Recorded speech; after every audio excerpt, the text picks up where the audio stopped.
बिहार के राजनीति में सुशासन बाबू नाम से मशहूर माननीय श्री नीतीश कुमार पिछले कुछ समय से अपने नीतियों के बजाय अपने अजीबोगरीब व्यवहार और विवादित बयान के कारण वो सुर्खियों में है। विपक्षी ही नहीं बल्कि जनता के भी मन में ये सवाल उठ रहा है कि क्या नीतीश कुमार जी का जो मानसिक स्थिति है वो ठीक नहीं है।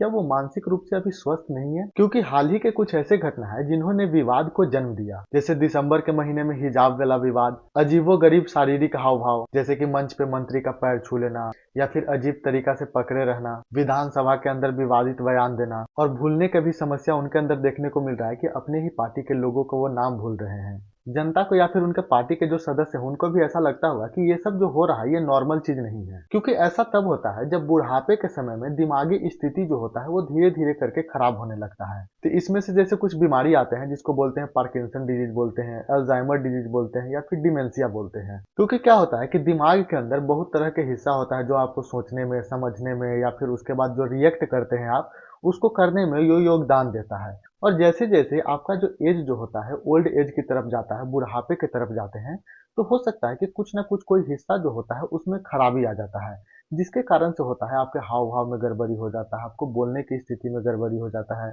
आप लोगों को पहचानने में गड़बड़ कर देते हैं, आपको कहाँ पे क्या रिएक्ट करना है ये सभी में प्रॉब्लम होता है। और ये सारा चीज अभी जो नीतीश कुमार है उनके अंदर ये सब हो रहा है। तो नीतीश कुमार के केस में ऐसा लग रहा है कि उनका दिमाग का वो हिस्सा खराब हो रहा है जहां से वो सोचते हैं, समझते हैं या फिर किसी भी चीज पे जो रिएक्शन देना होता है वो हिस्सा लगता है कि उनका खराब हो रहा है।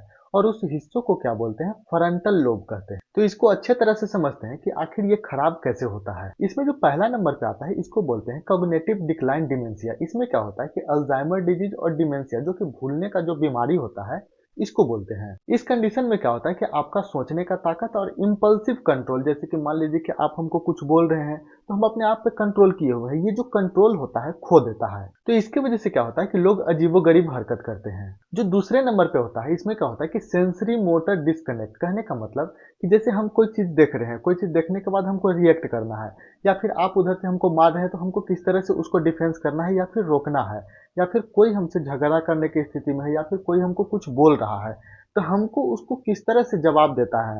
यानी कि सेंसरी, जैसे किसी भी चीज को हम सेंस किए, आप हमको कुछ बोल रहे हैं, हम देख रहे हैं, ये चीज हम सेंस कर रहे हैं, लेकिन हमको जब जवाब देना होगा तो इसको बोलते हैं मोटर। और इन दोनों का जो बीच की स्थिति होता है ये कनेक्शन में अगर गड़बड़ी हो जाता है तो मेरे को कुछ समझ में नहीं आएगा कि हमको क्या बोलना है, हमको क्या करना है, क्या कैसे रिएक्ट करना है।